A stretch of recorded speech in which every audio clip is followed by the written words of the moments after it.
dit, celui qui ne sort pas de l'Égypte ne peut pas apporter à Dieu une véritable adoration. Quelle que soit la détermination que toi tu as, ce n'est pas une détermination pour le Seigneur. Regarde le nombre de personnes en Égypte en ce temps. Je vais parler du peuple d'Israël. On avait parlé de 3000 noms.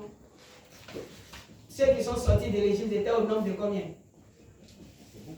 Ça vaut plus de 600 000. Moi, on ne veut pas Sans compter les femmes. Les hommes de 20 ans et plus. Oui. Sans compter les enfants aussi. 20 ans et plus. La Bible avait estimé le nombre à combien? Plus de 600 000 personnes. Plus de 600 000 noms. J'ai trouvé ça pareil. Non, attends. Cherchez-moi ça, rapidement. Le verset. Ceux qui sortis de l'Égypte étaient au nombre de combien de personnes, sans compter les femmes? 600 000. Sans compter même femmes et puis enfants, je crois. Sans compter femmes avec enfants. Avec enfants. Ceux qui sont en l'âge de porter une âme. Voilà, ceux qui 20 étaient ans et plus. 20 ans et plus. C'est Voilà. le dénombré. Le dénombrement. On dit d'environ 600 000 hommes de pied sans les enfants. Ah, 600 000 hommes de pied. Sans les femmes aussi. Nombre 1 va pas du verset 22. Donc vous voyez, tout ce groupe-là voulait rester en Égypte quand même. Pour dire Seigneur, on va rester ici. Et puis bon, nous on va t'adorer comme ça, on ne va pas faire partie de leur adoration, tout et tout. Et puis le Seigneur a dit non, on ne reste pas comme ça devant leur adoration. On ne reste pas devant leur adoration pour m'adorer. Parce qu'en réalité, Dieu dit que quoi? Lui, il est un Dieu jaloux. Il dit, je suis un Dieu jaloux. Et puis, il ne s'amuse pas à la partie là. Il dit, je suis un Dieu jaloux qui punit l'iniquité des pères sur les enfants jusqu'à la 4e génération de ceux qui me haïssent. Ça veut dire que je ne te dis rien. On te prêche ma parole, ça ne te dit rien. Tu veux vivre dans ton désordre. Punition que je vais envoyer sur ta vie là, ça te frappe. Ça frappe ton enfant, l'enfant de ton enfant, enfant de ton enfant, son enfant. Et puis je continue. Ça veut dire j'exerce ma colère sur toute ta lignée familiale. Le Dieu comme ça, là, vous n'avez pas peur de lui. Ah. Il dit, si tu dis que tu t'en fous de moi, il dit, c'est ma colère, là, je mets sur toi comme ça. Quand je commence sur toi, je ne sais pas à quelle génération je vais m'arrêter. Tu vois? Parce que quand toi tu es frappé, il dit jusqu'à la 4e génération, ça touche ton enfant. Alors que ton enfant déjà, dès que tu es frappé, que ton enfant est touché, lui encore à partir de lui, si lui se ressaisit, malédiction de son papa ne va pas finir un coup. Parce que ça va aller terminer la génération. Donc il faut que lui commence déjà à sauver les autres générations qui ne seront pas comptées. Si lui s'entête aussi, il augmente. Parce qu'à partir de lui encore est déclaré 4e génération. Tu vois un peu? Et si la 3e génération du grand-papa, lui aussi s'entête, à partir de lui est déclaré encore une 4e génération. En fin de compte, ça ne finit pas. De génération en génération. Mais il dit maintenant, si tu tisses ton alliance avec moi, que tu veux me craindre, la bénédiction que j'envoie descend sur tes enfants jusqu'à la 10e génération. Amen. Ah. Est-ce que craindre Dieu n'est pas mieux? C'est mieux, non? Amen. Voilà. Donc les parents ont déconné. Nous faisons notre effort pour mieux éduquer nos enfants dans le Seigneur, pour qu'à une génération donnée, la malédiction qui était maintenant sur la famille puisse s'arrêter à partir de notre détermination. Voilà ce que nous poursuivons. Sinon, nos familles ne sont pas converties. Donc, nous sommes maintenant la génération qui sont en train de briser la malédiction. Il ne faudra pas que nous laissons nos enfants, sinon c'est comme si on n'a rien fait. Quelqu'un comprend? Amen. Donc, en même temps que tu es en train de prier, il faut qu'à partir de moi, ça s'arrête. Donc ça veut dire, toi, tu es en train d'inculquer à ton enfant la crainte de Dieu. Donc si lui aussi, ayant la crainte, l'inculque à son enfant, alors la malédiction familiale est ôtée. Vous comprenez maintenant? Donc la bénédiction que le Seigneur proclame sur toi, ta vie, commence à le contaminer. Et toutefois qu'il demeure, eux aussi, dans la crainte de l'Éternel, alors la bénédiction continue alors de se contaminer. Et les alliances qui avaient été tissées, qui devaient toucher des générations à travers nos parents, ça s'arrête à partir de toi et tes générations ne seront plus touchées. Faisons attention. C'est pourquoi on ne vient pas seul à l'église. Il faut que ta famille reçoive aussi l'évangile. Amen. Voilà. Il faut que les malédictions s'arrêtent. Nous sommes dans ce monde, mais nous ne sommes pas du monde. Le monde continue véritablement de détruire, de se détruire entre eux. Et nous, on doit continuer alors d'être bénis entre nous. Est-ce que vous comprenez? C'est bien. Donc, on ne reste pas en Égypte pour servir Dieu. C'est pourquoi, enfant de Dieu, fais attention à ta vie. Quand quelque chose ne va pas, mène le combat maintenant. Mène le combat pour sauver ta génération. Oui, mène le combat pour sauver ta génération. Quand on tisse alliance avec le Seigneur et qu'il apporte sa bénédiction, la bénédiction aussi va de génération en génération. Il a fait la promesse à David, non? Tu ne manqueras pas de successeur sur ton trône. C'est ce qu'il a dit à David, n'est-ce pas? Il a dit, et puis il a accompli cela, non? Il a accompli ça en qui? Il a accompli ça en Jésus. C'est pourquoi Jésus est appelé fils de David. Parce qu'il n'est à jamais roi sur le trône. Vous voyez un peu? C'est pourquoi ils appellent Jésus-Christ de Nazareth le fils de David. C'est tout. Car Jésus est à jamais roi sur le trône. Jusqu'à aujourd'hui, Israël a toujours un roi. Quand on rentre dans la Bible, on avait lu, si on lit le livre des rois, on voit que le Seigneur choisissait les rois au fur et à mesure.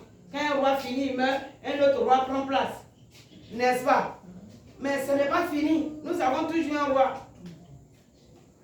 Donc notre royaume est là. Et nous avons le droit d'agir selon les choses du royaume. C'est pourquoi il faut que nous marchions dans les clauses de l'alliance de Dieu. On ne doit rien mépriser. Gloire à Jésus. Sinon, Pharaon est dehors. Pharaon veut nous maintenir dans la servitude. Pharaon veut seulement qu'on travaille pour lui. Pharaon aujourd'hui, c'est qui? C'est celui du monde. Le diable. C'est Satan. C'est ça, Pharaon. Il est le prince du monde. Mais Jésus, lui, il est quoi? Prince de paix. Merci. Vous voyez qu'il y a deux royaumes. C'est ça, hein? Satan est le prince du monde. Jésus est le prince de paix. Est-ce que toi, tu es dans le royaume de la paix? Amen. Alléluia. Amen. Donc, dans le royaume de la paix, il n'y a pas de soulard. Amen. Il n'y a pas les adultères. Amen. Il n'y a pas de fornication, n'est-ce pas? Il n'y a pas les bagarreurs. Il n'y a pas de voleurs. Il n'y a pas de tueurs. Il n'y a pas de destructeurs. Personne ne sacrifie pour de l'argent. Ok. Que Jésus soit glorifié. Mais dans le royaume du diable, ça c'est le désordre. Ouais. Ça c'est le désordre. Et c'est n'importe quoi. N'importe quelle loi. N'importe quoi. Que Jésus nous aide. Donc on va continuer.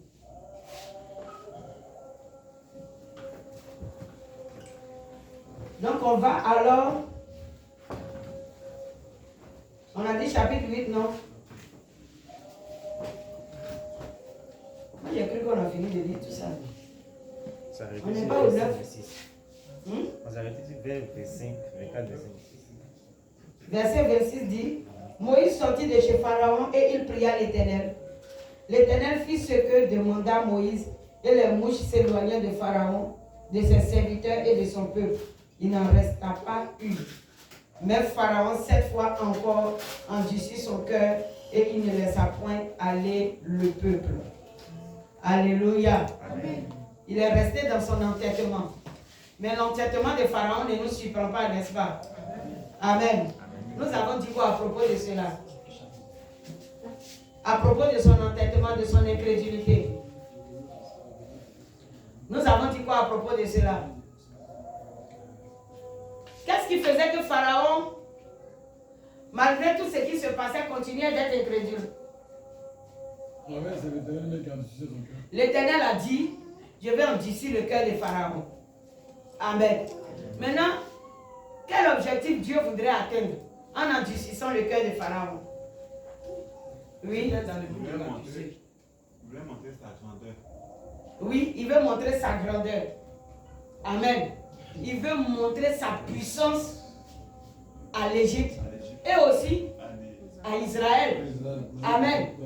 Quand il y a une situation de combat, et puis nous prions, et puis la victoire se manifeste, est-ce que ce soit l'ennemi ou que ce soit l'Israélite, nous constatons tous la gloire de Dieu, n'est-ce pas? Et nous avons la joie dans cette gloire qui s'est manifestée, et l'ennemi a les pleurs dans cette gloire qui s'est manifestée. Alléluia. Amen. Voilà. Ça veut dire que nous n'avons pas les mêmes sentiments. Satan est jaloux et nous sommes heureux. Mais tout compte fait, le Seigneur profite de la situation pour montrer qu'il est réellement Dieu. Amen. Et puis là, ça prouve encore que Dieu a fait son choix. Qui peut comprendre ma pensée? Ça prouve que Dieu a fait son choix. Je vais dire quoi par là? Je vais dire que le Seigneur, lorsque nous lisons la parole, a vraiment décidé seulement d'étendre sa puissance pour Israël. Il étend sa puissance même pour sauver lui son peuple. Quand il n'est pas le peuple de Dieu, Dieu s'en fout de ça. Mais c'est bizarre. Quand l'homme regarde, on dit que quoi? Oh, Dieu est amour. C'est nous tous qui défend. Mon frère, Dieu ne défend pas nous tous. Hein. Il y a des grâces qui sont universelles. Mais toutes les grâces ne sont pas universelles. N'est-ce pas? Amen. Toutes les grâces ne sont pas universelles. Sorcier peut être en train de tuer l'enfant d'un païen. Ça ne regarde pas Jésus. C'est sous ses yeux les choses se passent. Vrai ou faux? Voilà. Mais la Bible nous dit que l'œil de l'Éternel est sur ceux qui le craignent et qui espèrent en sa bonté. C'est tout. Trop de choses se passent chaque jour dans le monde. Yes. Mais l'œil de l'Éternel est sur ceux qui le craignent. Je t'aime, Jésus. Alléluia. Amen. C'est parce que l'œil de l'Éternel est sur moi, sur ma vie, sur la vie de mes enfants, dans mon foyer, que quand l'ennemi prépare ses coups, l'Éternel vient puis m'avertit. Et puis même quand l'Éternel m'avertit, qui mène le combat? C'est lui-même. Waouh! La chose est en train d'arriver facilement aux païens. Et leur famille est en train de se détruire. Tandis qu'à moi, Dieu me donne des révélations. Le combat est mené, la victoire vient dans mon camp. Amen. Amen. Yeah. Amen. Acclamons Jésus-Christ de Nazareth.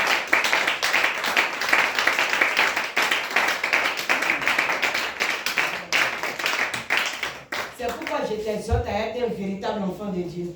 Amen. Ouais. Quand on est enfant de Dieu, on ne regrette pas. L'œil de l'Éternel est sur nous.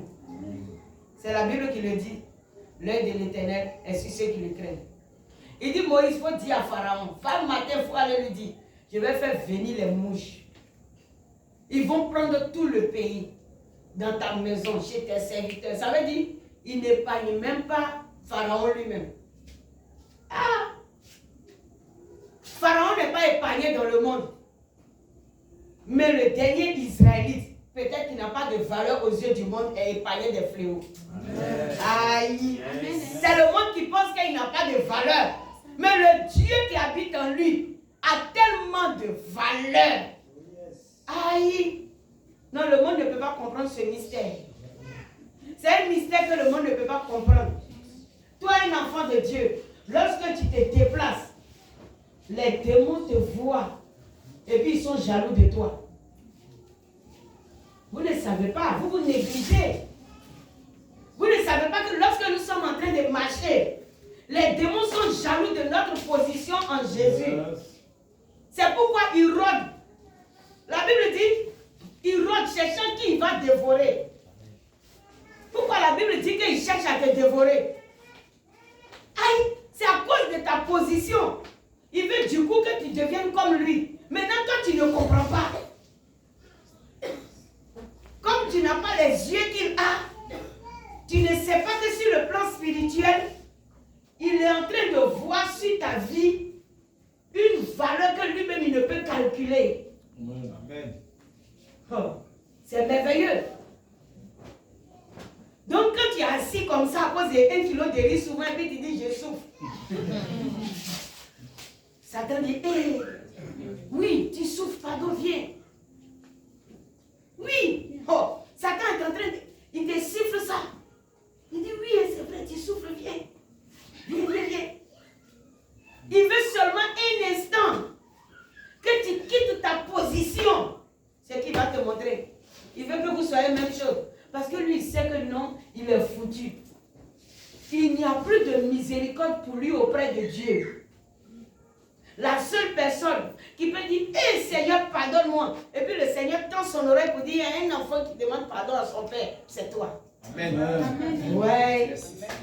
C'est merveilleux, hein?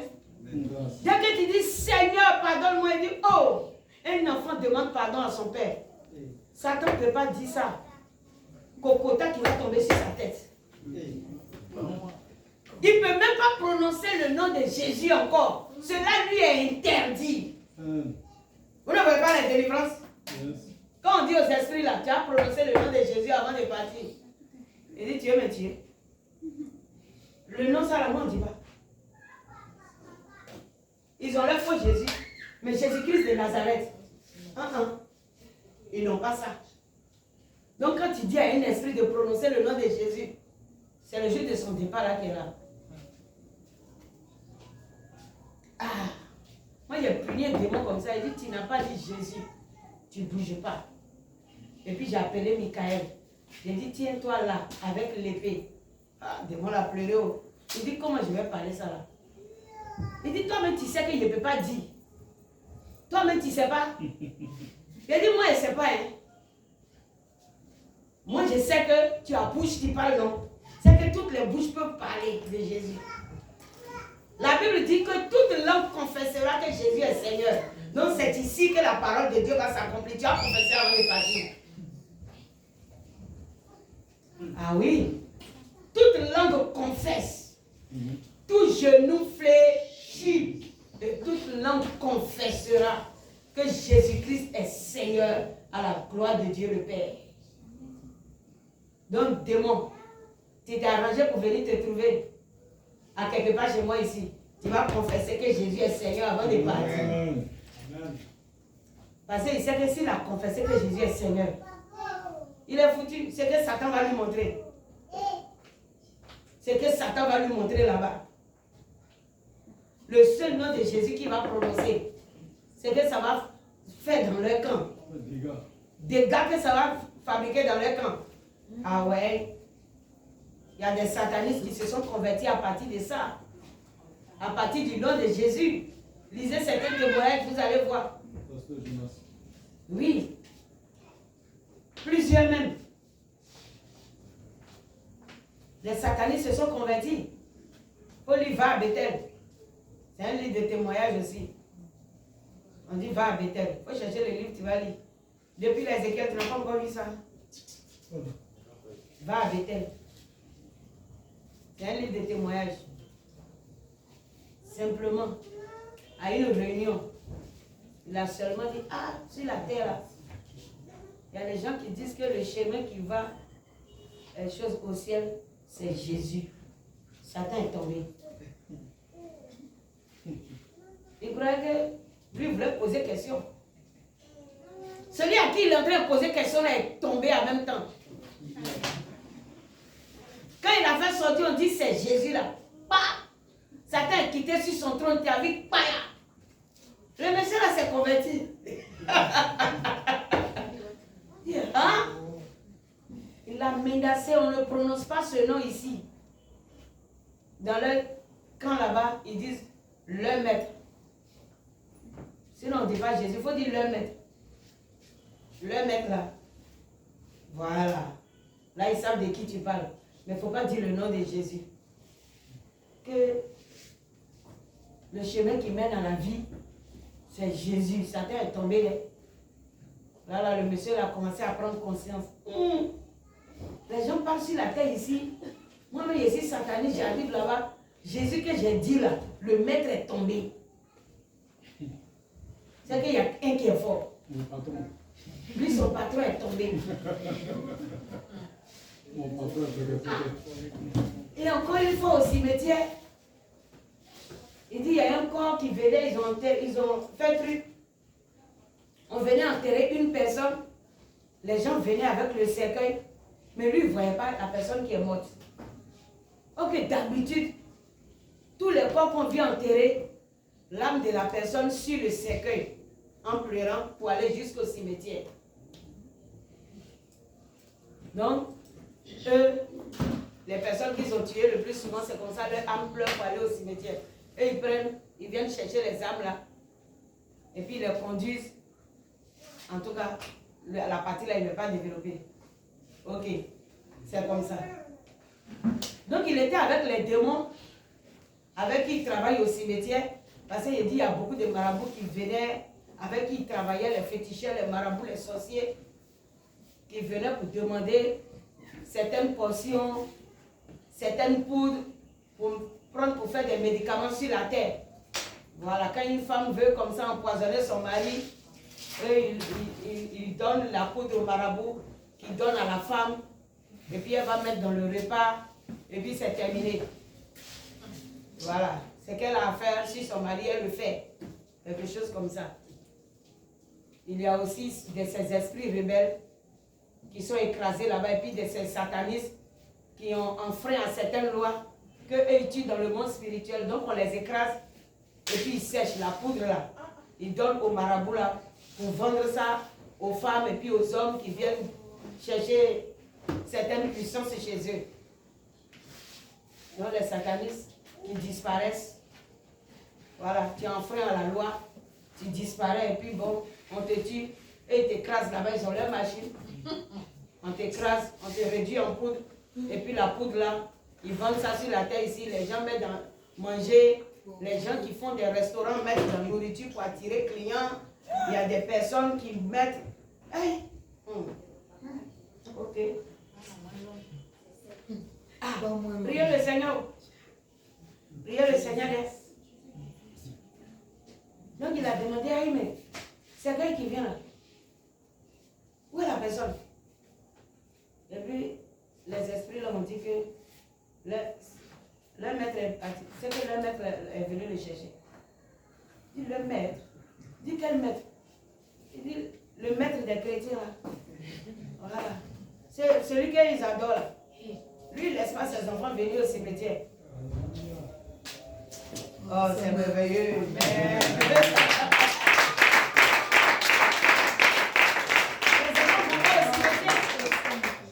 Voilà. Les corps simples là, tu vois, ils vont aller enterrer, sinon l'âme de ses enfants ne va pas au cimetière. Voilà, lui, il vient pour chercher ses enfants, puis il s'en va. C'est pourquoi le chrétien ne meurt pas, il est enlevé. C'est le monde là, les païens qui meurent. Donc si tu ne veux pas te convertir, tu vas mourir. Mais si tu es enfant de Dieu, tu seras enlevé. C'est beau, hein? C'est quelque chose qui est doux comme ça, là. Tu es méprisé.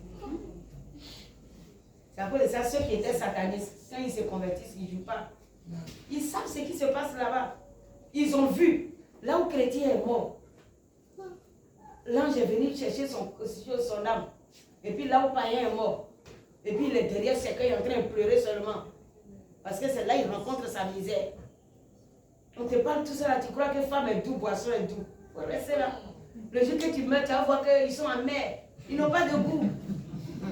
Oh, il dit ils sont mal amers. Femme, boisson, cigarette, l'argent, ça va te tuer. Ça envoie au cimetière. Cherchons le salut. Amen. Cherchons la vie éternelle. Amen. Amen. Yeah. Amen. Ah bon.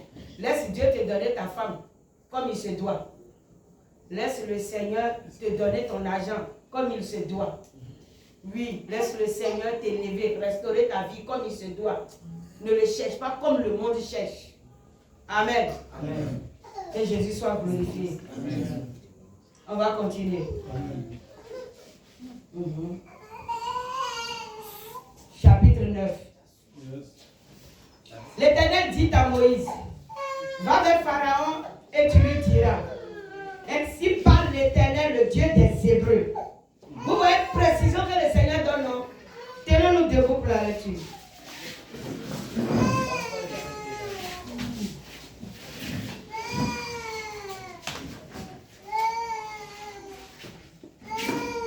Ainsi parle l'Éternel, le Dieu des Hébreux. Laisse aller mon peuple afin qu'il me serve. Waouh! Je suis hébreu. Je suis hébreu aussi. Amen. Amen. Il dit au verset 2, si tu refuses de laisser aller, de le laisser aller, et si tu le retires encore, voici la main de l'Éternel sera sur tes troupeaux qui sont dans les champs, sur les chevaux, sur les ânes, sur les chameaux, sur les bœufs et sur les brebis. Il y aura une mortalité très grande. L'Éternel distinguera entre les troupeaux d'Israël et le troupeau des Égyptiens, et il ne périra rien de tout ce qui est aux enfants d'Israël. On peut s'asseoir. C'est pas ce que nous sommes en train de dire là. Il a dit le Seigneur s'en fout de ce qui appartient à un Égyptien.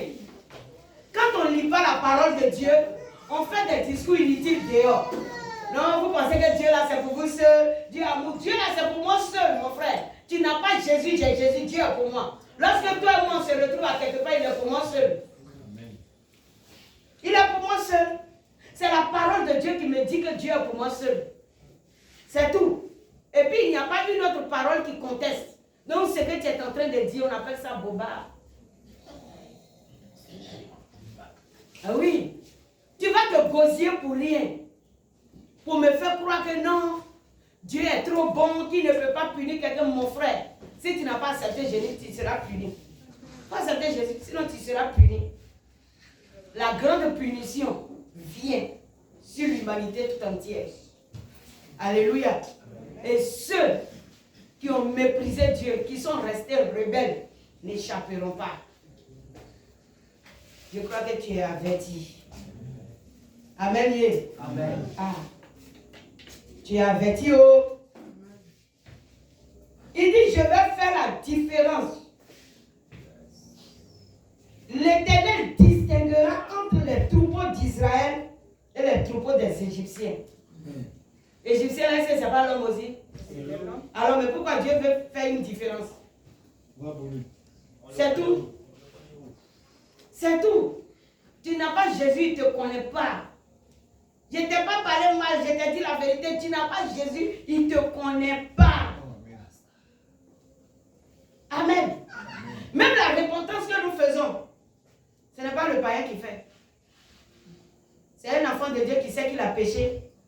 Et puis il dit non, je gêne, je demande pardon au Seigneur. Oui, telle position là, vraiment, je vais me repentir. Moi-même, j'ai mal même dans mon cœur. Aïe. Je ne sais pas si maintenant les gens jouent dans l'église. Sinon, nous on s'est convertis là. Chrétien, quand il a une faiblesse, oh, même il n'a pas touché la fille là même. Il s'est déshabillé, puis il a pris connaissance, il a fui là. Il s'en va, il tremble comme ça. Et il s'est retrouvé son pasteur, son père spirituel. Il dit, il tremble de tout son corps. Frère, qu'est-ce qui s'est passé? J'ai failli chuter. J'ai failli chuter. Mais aujourd'hui là, ils n'appellent pas chuter. C'est amusement. C'est sa copine, il vient à l'église, ça fait quoi? Aïe! Oh! Comment? Quand on préparait le mariage, mon fiancé et puis moi, en ce temps, on n'était pas encore mariés. Il venait de prendre la nouvelle maison parce qu'on s'est mariés. On s'en va visiter maison. On chemine, on est sur la route. Déjà, cœur de chacun parle. Aïe! On n'est pas arrivé, non loin de la maison, on s'est arrêté un coup. C'est-à-dire, moi, je m'arrêtais, il s'est arrêté aussi. Il dit, il y a quoi? Il dit, est-ce que tu n'as pas allé visiter seul? J'ai dit, c'est ce que moi-même me disais.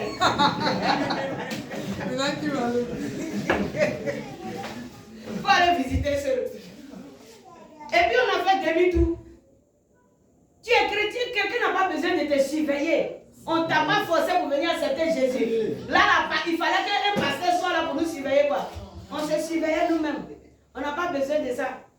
Aïe. On voyageait pour aller voir les parents avant la dot. J'ai dit, on a pris cahier. Avec nos Bibles, là, on a mis au milieu. On dirait que c'était forcé de s'asseoir ici. Parce qu'on a pris 2 tickets là. On a mis au milieu. Jusqu'à même pour dormir, on a un problème. Il ne faut pas que tête de quelqu'un va tomber sur l'autre. Aïe! Chrétien! J'ai dit, on est là, on se surveille quoi. Jusqu'à on dort comme ça. Et puis on ne peut pas dormir comme ça parce que tu risques de tomber sur le frère. Vous n'êtes pas encore mariés. Donc on se méfie. Mais aujourd'hui, on ne voit plus ça. Les soeurs tombent sur les frères. On ne sait pas, il y a quoi. Aïe! Une soeur vient, elle va taper un frère comme ça. Elle joue à elle bizarre. Après, c'est pour dire que si tenté, t'es tenté par quoi?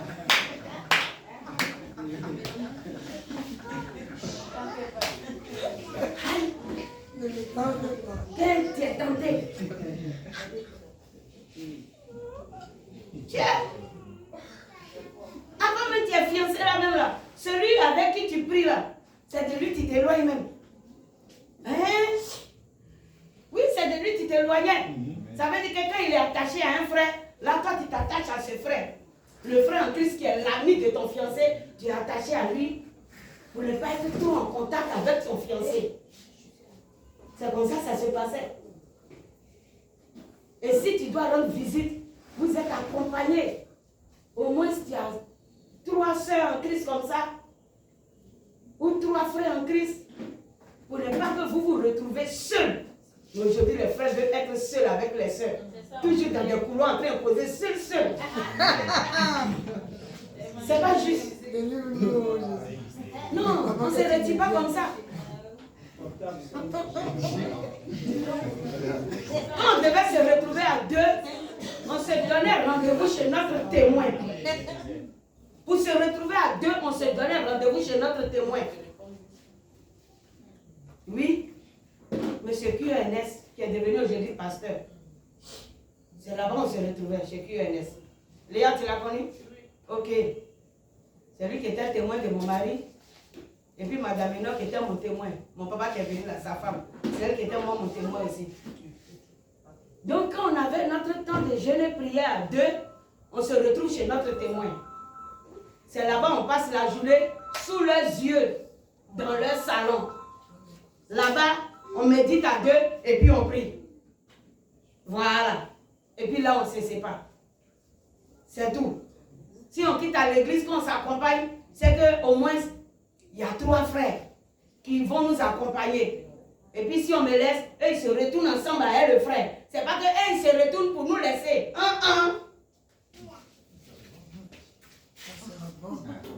Ah, c'était avant. Non, mais est-ce que la crainte de Dieu a changé? Ce n'est pas fait d'avant. C'est ce qui doit être. Amen.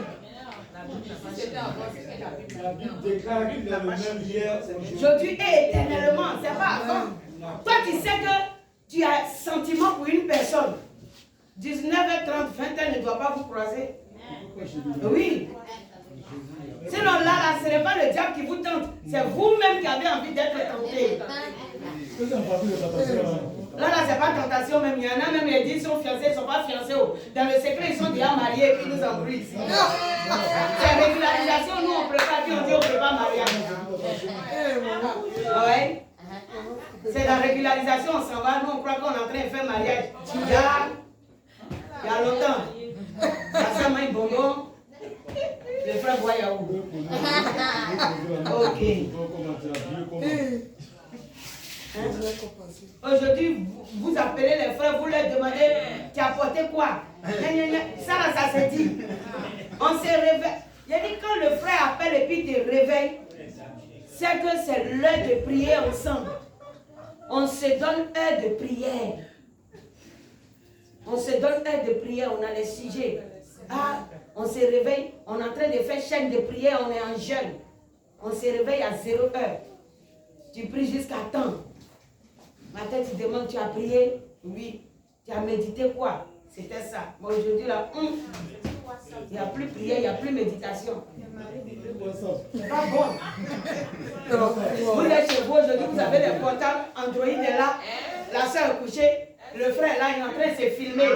Il monte à la soeur, appelle vidéo, tu me vois. Pourtant, tu as porté soutien, tu es couché. Vous n'êtes pas mariés, tu es couché en soutien. Et puis lui aussi, il est couché là-bas, torse nu, dans son caleçon. Maintenant, vous faites appel vidéo là, c'est quoi? Appel vidéo là, viens faire quoi? Hein? Toi, tu n'as pas marié quelqu'un à 0 et 1 heure du matin, tu es là en train de faire appel vidéo. Il y a un danger? Est-ce qu'il y a un danger?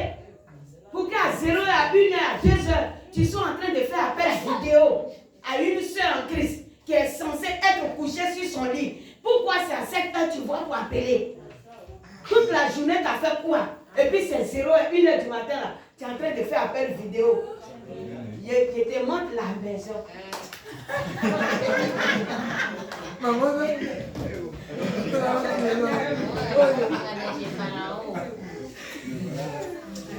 c'est ça quitter l'Égypte. Si tout ça là, tu continues de faire, tu n'as pas quitté l'Égypte. Tu lui montres quelle maison? C'est quoi tu lui montres? Oui. Quand même. Ça c'est encore l'Égypte. Tu n'as pas encore quitté l'Égypte. Quand tu fais appel vidéo, hein? Vous avez besoin d'être délivré tu es en train de faire appel vidéo. Attends, j'arrive, j'ai envie de pisser. Tu as un appel vidéo avec la soeur que tu n'as pas encore mariée. Soyez délivrés. Soyez délivrés. Maintenant tu es rentré à communiquer toujours. Tu t'as pissé là-haut. Pourquoi là tu as mis ça où? Dans la chambre. Tu as mis ça où? Ah, quand même. Là. Est-ce que Satan est venu te provoquer là? Non. Hein? Ah. Gloire à Jésus. Alléluia. En tout cas, quittons l'Égypte. Sachez que notre Dieu ne mélange rien. Il fait la part des choses. Il dit qu'il est le Dieu des Hébreux. Si tu n'es pas encore converti, je sais qu'il n'est pas ton Dieu aussi. Mais si tu te convertis, alors il est ton Dieu. Amen. Et je crois que tu es converti. Amen. Amen. Et que tu ne fais pas appel vidéo à 1 heure du matin. Amen. Ah, vous faites appel vidéo.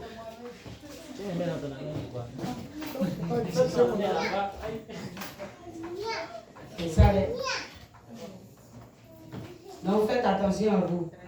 On ne t'a pas réveillé pour que tu pries pour quelqu'un au portable. Tu fais appel vidéo. Tu es couché. Si tu n'as pas sommeil, il faut méditer Bible là. Ah. Alléluia. On continue. Je suis au verset. Je m'étais arrêté au verset 5. Verset 4. L'Éternel distinguera entre les troupeaux d'Israël et les troupeaux des Égyptiens. Et il ne périra rien de tout ce qui est aux enfants d'Israël. Que la gloire revienne à Jésus. L'Éternel fixa le temps et dit, demain, l'Éternel fera cela dans le pays. Amen. Et l'Éternel fit ainsi dès le lendemain. Tous les troupeaux des Égyptiens périrent et qu'il ne périt pas une bête des troupeaux des enfants d'Israël. Amen. Ouais. Alléluia. Amen. Gloire à Jésus. Amen. Que le Seigneur distingue entre toi et tes ennemis. Amen. Je dis dans cette fin d'année, que l'Éternel distingue entre toi et tes ennemis. Amen. Que l'Éternel distingue entre toi et tes ennemis. Amen. Au nom de Jésus. Amen. Et que toute personne qui s'élèvera contre toi soit frappée. Au nom de Jésus. Que tes ennemis soient frappés. Au nom de Jésus. Que le sorcier qui t'a choisi pour être sacrifice de fin d'année soit sacrifié à ta place. Au nom de Jésus. Qu'il soit sacrifié à ta place. Au nom de Jésus. Qu'il soit sacrifié à ta place. Au nom de Jésus. Mais toi, quitte dans le péché. Amen. Oui. Parce que c'est ça. C'est ce qui est normal. Merci, frère. Pharaon, verset 7. Pharaon s'informa de ce qui était arrivé. Ah. En tout cas. Et voici. Pas une bête des troupeaux de Pharaon. Non. Pharaon s'informa de ce qui était arrivé. Et voici. Pas une bête des troupeaux d'Israël n'avait péri. Mais le cœur de Pharaon s'endurcit et il ne laissa point aller le peuple. Ah là, il était dit encore. Non mais le Seigneur n'a pas fini. Au fait, le Seigneur veut lui montrer qui il est. En réalité, Pharaon adore des dieux. Il a plusieurs adorations. Mais il n'avait pas encore connu qui a créé le ciel et la terre. Gloire à Jésus. Je vous assure qu'il y a des personnes qui ont plusieurs dieux. Ils ont des idoles plein. Et puis ils se disent que quoi? Ce sont ces esprits-là qui gèrent le monde, qui sont les créateurs de l'univers. C'est pourquoi quand ils tombent sur un enfant de Dieu, le Seigneur descend pour faire le jugement. Amen. Alléluia. Amen. Oui, hein, je vous assure, il y a des personnes qui ne connaissaient pas le véritable Dieu. C'était mystique, tel que celui dont j'ai parlé tout à l'heure. C'est le fait qu'il a prononcé le nom de Jésus, ça a fait tomber Satan là. Ça l'a interpellé. Il dit, ah, mais c'est que Satan est nous ment ici.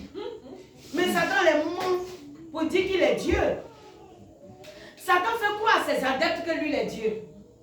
Il a fait croire qu'après leur mort, là, il va les mettre dans des bonnes places. Ils vont gouverner avec lui. Satan, c'est un menteur. Et la parole de Dieu nous dit que quoi? Le diable, il est menteur. Oui. Il est menteur depuis le commencement. Ce n'est pas maintenant, il a commencé à mentir. Donc faisons très attention. Alléluia. Le diable, il ment. Il dit non, je gouverne le monde. Je vais te donner pouvoir, je vais te donner puissance. Il ne va jamais te dire que non, j'ai une forte haine dans mon cœur contre le Dieu de l'univers. Il m'a chassé du ciel, je veux tuer beaucoup de personnes. Il faut venir m'aider. Si tu as dit la vérité, là, tu n'as pas rentré dans son camp. Vrai ou faux? Voilà. Si tu as dit la vérité, tu ne vas pas coopérer avec lui. Donc il est obligé de te mentir pour te faire croire qu'il est la puissance des puissances. Et comme Dieu voit que c'est l'ignorance qui t'entraîne, alors Dieu permet qu'un jour, tu puisses rencontrer la vérité. Le Seigneur même va faire exprès pour que ton œil là tombe sur un chrétien et que toi tu prennes la résolution d'attaquer le chrétien. C'est là que tu vas savoir qui est le véritable Dieu. Amen. Alléluia. C'est pour cela que vous les chrétiens, on vous dit quittez l'Égypte. Parce que Dieu a envie d'exercer ces genres de jugement. Amen. Oh, vraiment. Vous voyez, Dieu a pu compter sur Moïse pour exercer son jugement en Égypte. Est-ce que le Seigneur peut compter sur toi? Amen. Pour exercer son jugement dans le monde? Amen. Ah, dis-moi Amen encore plus fort. Amen. Mais dans l'évangélisation, tu t'en tombé sur le frère. Comme tu vois que son studio est joli, il a fait macaroni, tu t'es assis, tu as mangé. Au lieu d'être évangélisé, tu as été évangélisé. Oh. My God. Tu as été évangélisé. À cause des spaghettis du monsieur là. Spaghetti à rognon. C'est tout. Il t'a blagué comme ça. Ah, donc tu es chrétien. Ah, ça tombe bien. Moi-même, je cherche une femme chrétienne pour Mario. Là, je sais que, en tout cas, mon cœur sera tranquille. Et puis tu es là maintenant, tu regardes. Son lit est joli, hein. Il a la télévision. Il y a télévision. Et puis il y a Split dans sa maison. Elle a oublié la gloire de son Dieu. Elle a pris ses regards pas pour vendre la gloire de son Dieu à quelqu'un. C'est fini. Donc c'est terminé. Regarde, c'est en Christ qui est parti évangéliser. Elle finit de manger spaghetti, elle dort sur le lit du païen. Elle se réveille maintenant pour te montrer que tu as bien dormi. Yes. Il n'enlève rien d'autre sur toi que ton caleçon seul. Oui, c'est comme ça que vous vous retrouvez. C'est ça, il m'a enlevé seulement pour... c'est à où? C'est resté sur la douche. Ça veut dire que tu as tout compris. Vous n'avez pas honte. C'est un foyer. Qui t'a envoyé? C'est vrai, non? C'est un mystère.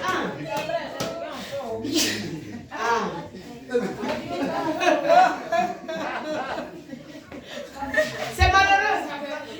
Oh, que le Seigneur comptait sur toi pour que cette personne-là rentre au ciel. Regarde ce que tu as pas dit fabriquer. Oui. C'est tout. Demain, là, c'est comme ça.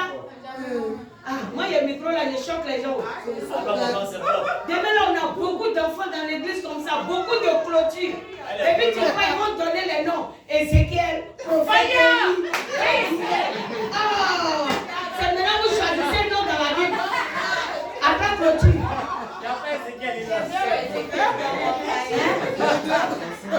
Vous finissez de faire clôture. Les Shadrach, Meshach. Non. Vos enfants là, vous devez les appeler Nebuchadnezzar.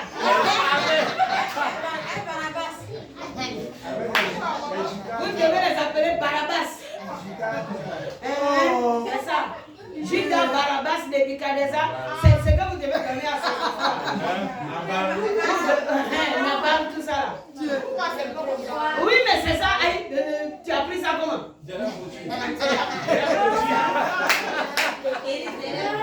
Derrière clôture. Maman, c'est derrière clôture, mais c'est une grâce de Dieu. Quoi? Est-ce que Dieu t'a dit que si tu t'es marié à un frère ici, grâce va pas venir? On va derrière clôture. Jesus. Derrière quand tu as gagné la Ça, c'est des fins,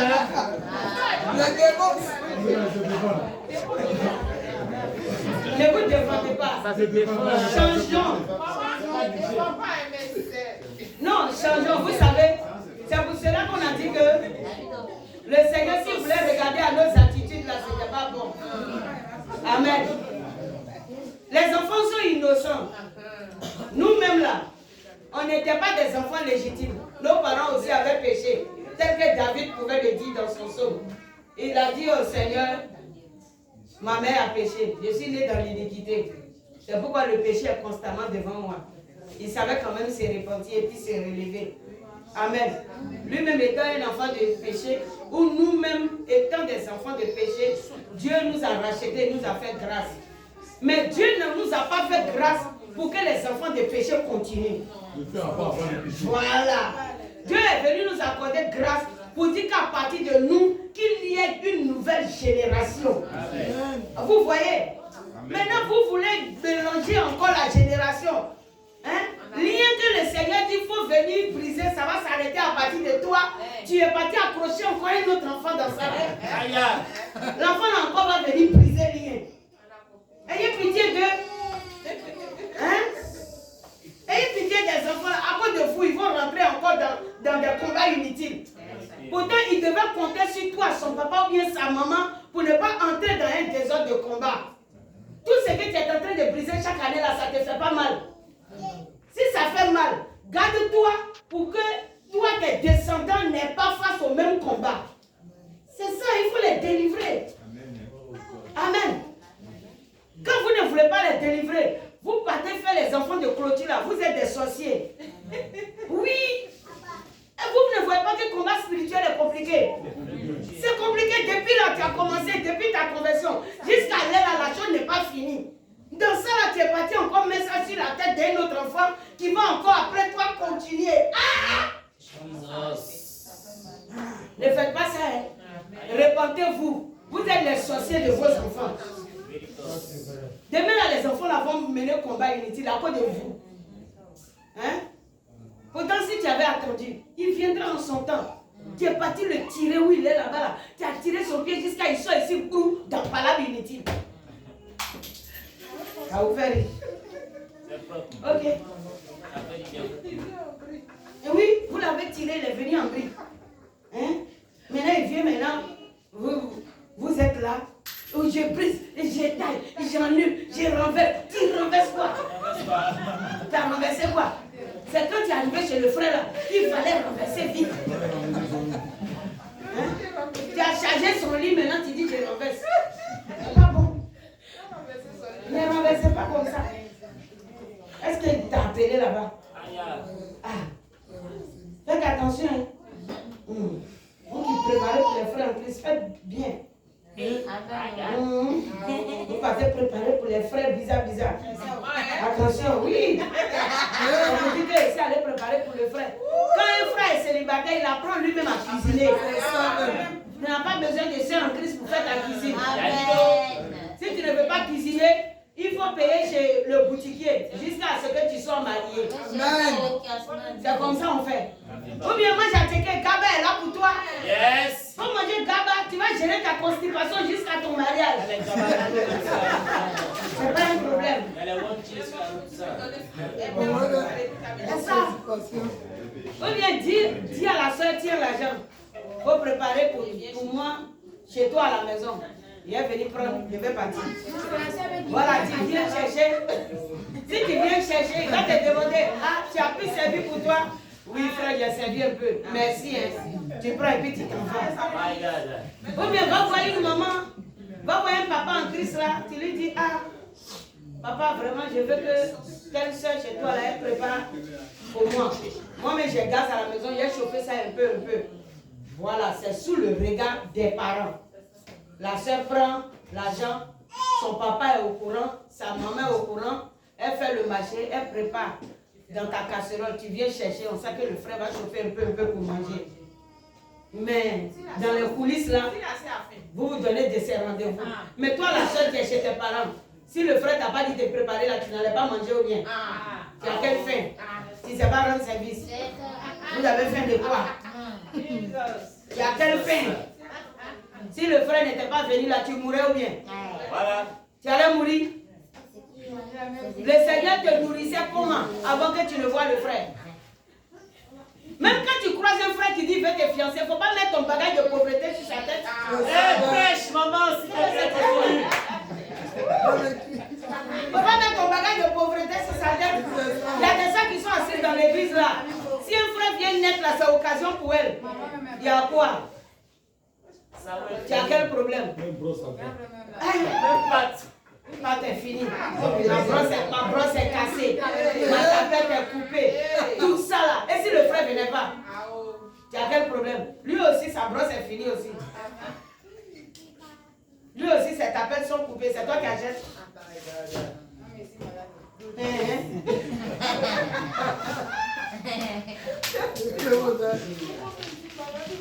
C'est de ne pas vouloir être un bon responsable spirituel qui vous envoie dans cette désordre.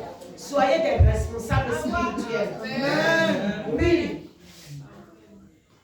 On n'a pas besoin de faire la police derrière toi pour ta propre vie chrétienne. C'est ta décision qui a accepté Jésus. Donc marche selon le Seigneur. Sinon tu as dit que tu es chrétien. Le jour que moi je te vois en train de mal marcher, je vais parler de ça, tu as dit et t'es critiqué. C'est pas critique, si tu veux la reste dans le monde, je sais que tu es païen. Le païen, je ne lui dis rien. Mais à toi le chrétien, je suis obligé de parler. C'est tout. Je parle parce que tu as décidé d'être chrétien. Sinon celui qui est au dehors, là, quand je le vois avec sa copine, est-ce que je parle? Il ne parle pas. Mais toi qui dis mon frère ou bien ma soeur en Christ, je te vois dans une mauvaise position, je vais parler. C'est pas critiquer, c'est pas un jugement, c'est la vérité. On dit si ton frère a péché, va vers lui. Et puis il faut lui parler. Donc je te vois, je te parle. De me taire, pourquoi? Si, moi je ne veux pas être ton sorcier, hein, je ne me tais pas. Je te vois, je te parle. Ouais. Regarde comment Jésus nous aime. Il est là. Il fait la différence entre nous et le païen. Et puis vous voulez comme ça blasphémer. C'est pas bon. Je vous ai dit que quand on vit mal, c'est blasphème. On s'accorde avec la sirène pour insulter notre Dieu. Arrêtez de vous accorder avec la sirène, de lui tendre la main, de faire amitié avec elle, de l'inviter dans vos maquets, dans vos bars, dans vos bistrots, pour causer avec elle, pour qu'elle vous dise comment vous allez faire pour renverser l'église. Parce que quand tu t'en vas t'asseoir, toi chrétien, dans un bistrot, en train de causer bois avec les gens, c'est que tu es en train de prendre la décision de renverser l'église. Oui, c'est ça, vous ne savez pas. Satan connaît les profondeurs de toi, ton geste. C'est toi qui es en train de mépriser. Il faut du coup qu'on peut compter sur toi pour insulter Jésus. Donc tu es assis là-bas. Et puis on envoie les boissons. Tu ne sais pas faire, il va provoquer une situation de bagarre. Et puis on dit oui, c'est le frère qui va dans telle église là. Tu vois. C'est dans telle église là. On commence à intester maintenant l'assemblée que tu fréquentes. Arrêtez. Hein? Ne soyez pas les sorciers de la même époque. Amen. Sinon on va vous attacher. Amen. Alléluia. Amen. Ok, je continue. Je suis au verset. Verset 8. L'Éternel dit à Moïse et à Aaron, remplissez vos mains de sang et de fournaise, et que Moïse la jette vers le ciel sous les yeux de Pharaon. Ça encore, c'est une arme de guerre. Ouais. Ça, on va enseigner ça à certaines personnes. Ils vont aller s'aveugler eux-mêmes. Oui. Ça, c'est une arme de guerre. Je ne vais pas l'enseigner. C'est bon. Elle deviendra une poussière qui couvrira tout le pays d'Égypte.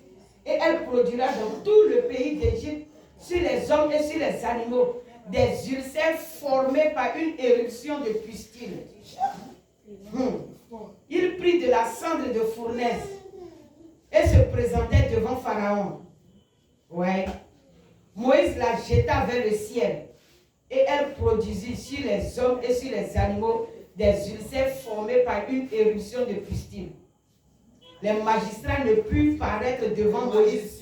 Les magiciens du moins, les magiciens ne purent paraître devant Moïse à cause des ulcères. Car les ulcères étaient sur les magiciens. Alléluia. Comme sur tous les Égyptiens. Quand ça même le marabout est attaqué. Alléluia. Non mais Dieu, non, ça c'est vraiment le doigt de Dieu. Est-ce que tu peux acclamer le Seigneur?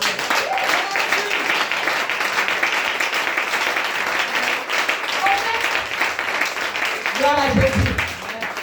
Regardez, Pharaon un peu utilisait chaque fois ces magiciens-là pour faire son malin. Mais cette fois-ci là, magicien même est cloué sur son lit à la maison. Il ne peut pas revenir. Parce que les ulcères donnent de la fièvre, si vous savez. Ça donne de la fièvre. Donc imaginez. Il sait que Dieu lui-même il a fait sortir dans le corps de quelqu'un. Ah, c'est pas affaire de boutons à gratter mon corps. Hein. Ça c'était quelque chose de très sérieux. Alléluia. Ça veut dire que ça a poussé partout. De la manière dont poussière lui-même, quand tu le lances, il prend l'atmosphère. Et puis tu ne sais comment détecter la chose là. C'est comme ça. Les ulcères ont pris les corps. Les animaux, les hommes. Oh, ça faisait pitié. Même les marabouts de l'Égypte ont été atteints eux-mêmes. Ils n'ont pas dit ils sont magiciens, ils sont puissants. Pourquoi ils n'ont pas combattu ça? Pourquoi ils n'ont pas reproduit eux aussi leurs ulcères? Ils n'avaient pas le temps encore de se lever. Amen. C'est comme ça la confusion sera dans le camp de tes ennemis. C'est ainsi que la confusion sera dans le camp de tes ennemis. Amen. Ils ne pourront pas se lever au nom de Jésus. Amen.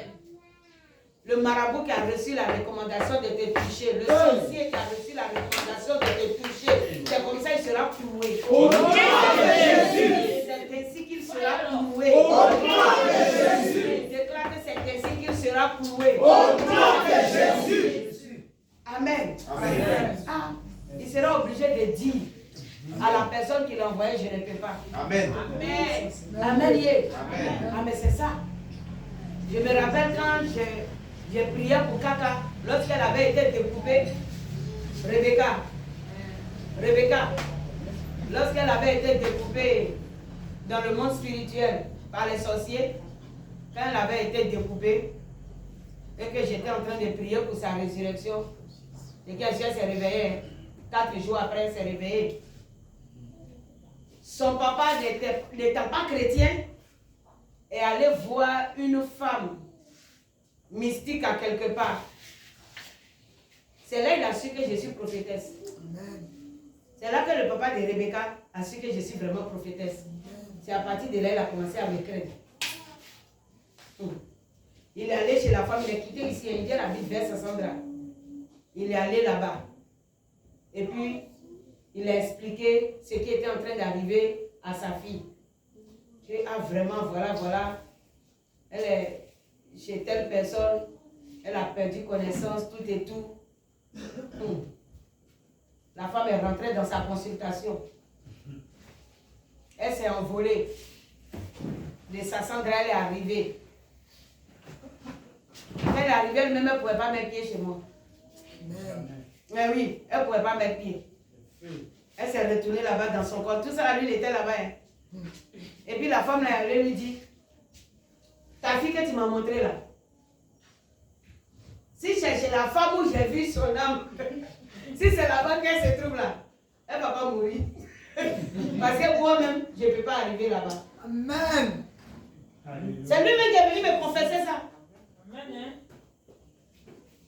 Il dit, si c'est chez la femme là, elle ne va pas mourir. Que tu vas voir, ta fille va se réveiller. Parce que moi-même là, je ne peux pas mettre mon pied chez elle. Je pense que c'est une histoire de sorciers, marabout, où ils vont rentrer pour aller discuter entre eux et puis escroquer quelqu'un. Et puis plaider, il faut laisser, voilà. Parce qu'ils plaident entre eux. Voilà. Mais elle est venue, elle a vu que la maison était barricadée. Le feu était là, les anges étaient présents. Donc elle ne pouvait pas mettre pied. Elle s'est retournée. Elle lui a dit, il faut partir. Où ta fille est là, c'est trop protégé. C'est là qu'il a commencé à réfléchir par rapport à moi. C'est mon propre petit frère. Et il ne savait pas que moi je servais Jésus avec sincérité. Ouais, pour eux là, je les embrouille quand il a dit d'accepter le Seigneur. C'est ça. Mais ce jour-là, il a su. Il dit, je suis allé chez une femme mystique. C'est qu'elle te connaît. Il dit, hein? Il dit, la femme a dit qu'on ne peut pas mettre pied chez toi. Hein? C'est maintenant, moi, je réfléchis et puis je vois que, ah, donc ton affaire de Jésus là, c'est vrai. Il dit, tout ce que Dieu fait est bon. Amen. Amen. Donc vous voyez, non? C'est bon d'avoir Jésus. Amen. Très bon d'avoir Jésus. Les marabouts, même en Égypte, étaient ploués. Permets que pour ta vie, Dieu descende et dit stop à un marabout. Amen. C'est intéressant. Jeanne, tu m'as rendu un jour ton témoignage. Vrai, non? Hein? Tu m'as un jour rendu ton témoignage, non? Week-end. Ah, mais je l'ai dit devant tout le monde. Où ta camarade t'a accompagné une fois là, tu te rappelles, non? Tu te rappelles? C'était ma tante. C'était ta tante. Elle t'a accompagné où? Bon, j'étais en début de Shadrach. Oui. Grossesse là. Oui. Ça sortait pas. Ça me faisait bizarre. Mais quand je suis venu à l'hôpital, on dit qu'il n'y avait pas enfant. Tu ne croyais pas? Je ne croyais pas. Premier, parce que pourtant, quelque chose bouge dans mon ventre. Donc, quand je suis parti, je suis descendu chez une de mes tantes. On est ensemble au village là-bas. Laisse-moi dire aux gens d'abord que ce qui a fait qu'elle a pris grossesse de Shadrach, c'est parce qu'elle n'était pas convaincue qu'elle est délivrée. Parce que le Seigneur venait de la délivrer des fibromes. On a prié, fibrome est tombé. C'est dans mon salon que fibrome est tombé. Et puis j'ai pris fibrome là, dans le sachet. Je l'ai accompagnée à l'hôpital pour nettoyer son ventre. Mais elle est partie essayer pour voir si elle peut faire enfant. Voilà. Ouais, test. Elle est partie essayer pour voir si vraiment ses entrailles étaient en place. Mais c'est pas qu'elle essaie qu'elle est partie faire là. L'ennemi veut encore la détruire. C'est Dieu qui a accordé la grâce. Donc, il faut continuer la suite. Bon, maintenant qu'on est parti, elle a dit qu'il y a une femme mochie qui traite vendre des gens. Bon, on est parti. Premier, on est parti. Moi, je suis resté dehors. Elle est rentrée. Elle a échangé avec la dame. Et puis, elle dit il y a des choses à faire. Moi, elle dit, ah, quel est le truc comme ça? Moi, je n'ai jamais fait. Je ne donne pas mon argent féticheur. que ce ne sont pas bons. Elle m'a dit, bon, comme tu ne veux pas donner l'argent, je vais faire, si ton mari vient, il va me rembourser. Je dis, ok, lui n'a qu'à te rembourser, il ne donne pas mon argent. Donc maintenant, Mari des gens, oui. donc maintenant, on est revenu. Ils ont payé le truc, on est revenu avec.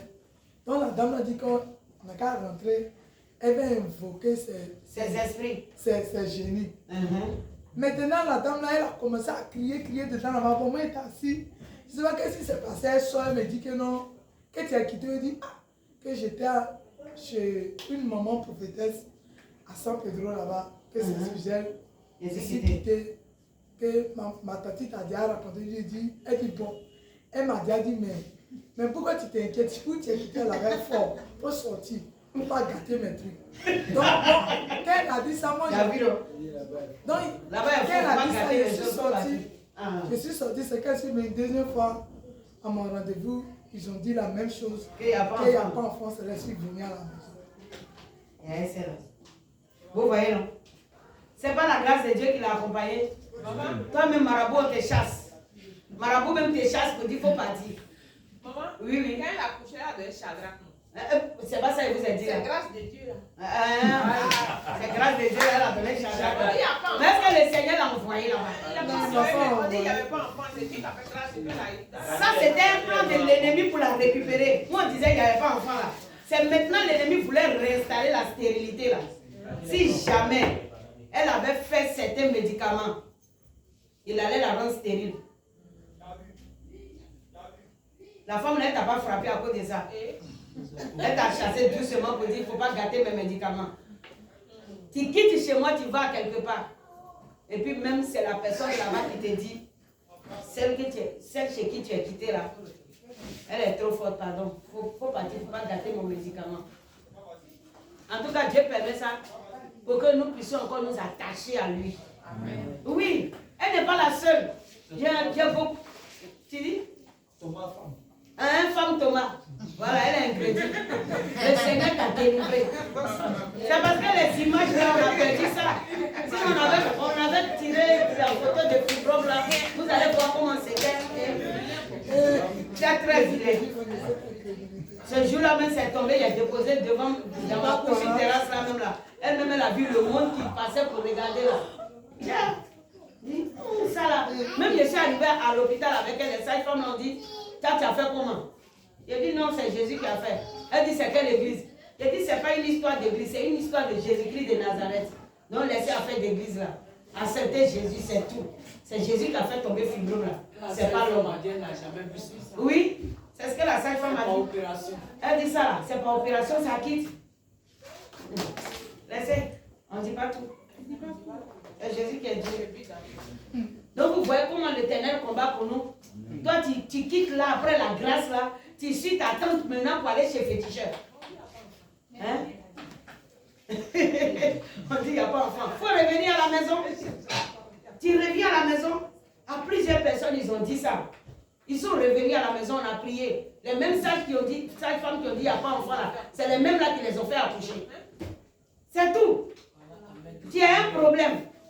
On te dit qu'il n'y a pas enfant. Viens, on va prier. La personne qui t'a dit qu'il n'y a pas enfant, c'est la personne qui va te faire accoucher demain. C'est tout. Même chose, ils ont dit à Madame Kwasi. Elle est venue chez moi. J'ai dit, Madame Kwasi, le Seigneur dit qu'il y a enfant. Il faut laisser.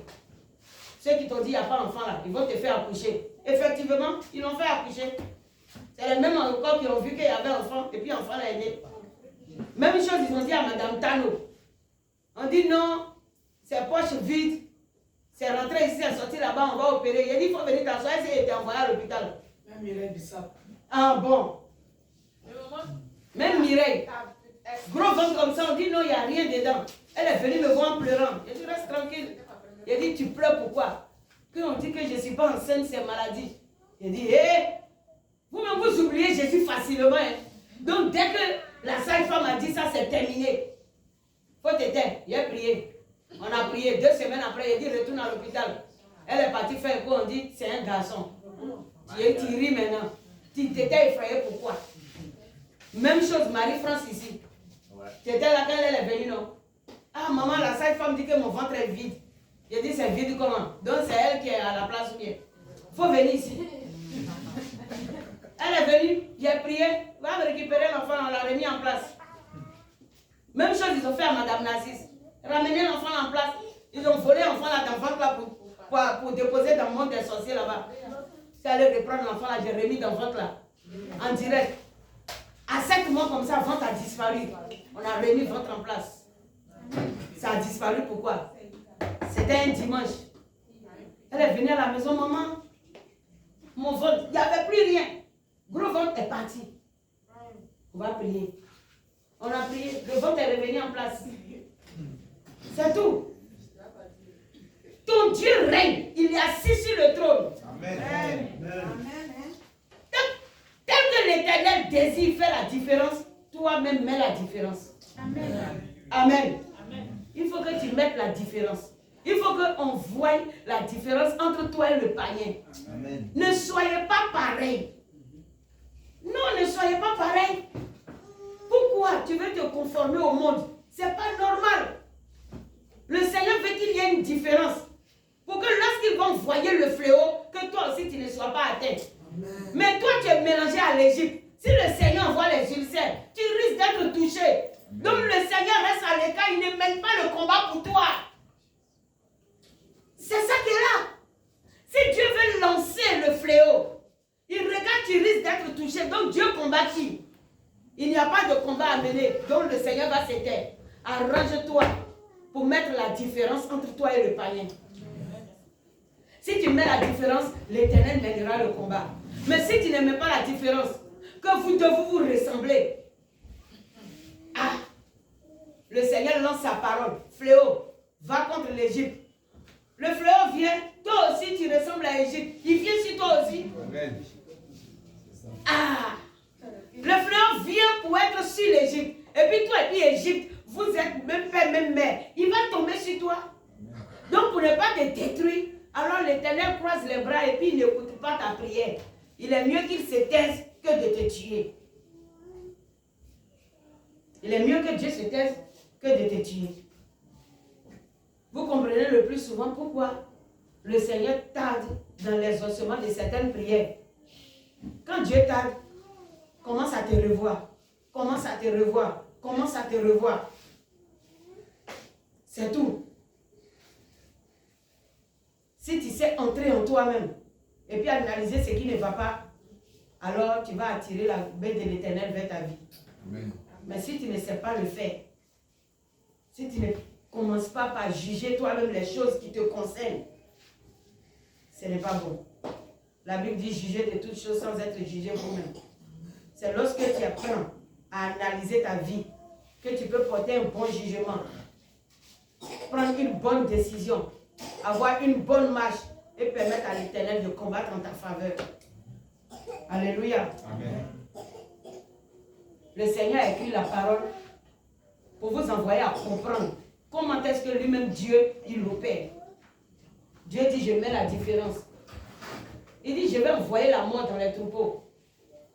Et parmi les enfants d'Israël, un seul animal, une seule bête le mourra. Mais si le Seigneur doit envoyer la mort et puis tout le monde doit mourir, il combat pour qui alors? Ah, c'est ça. Donc vraiment que le Seigneur nous bénisse. Amen.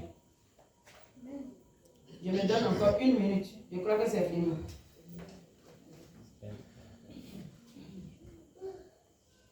On fit venir, verset 8, non? On fit venir vers...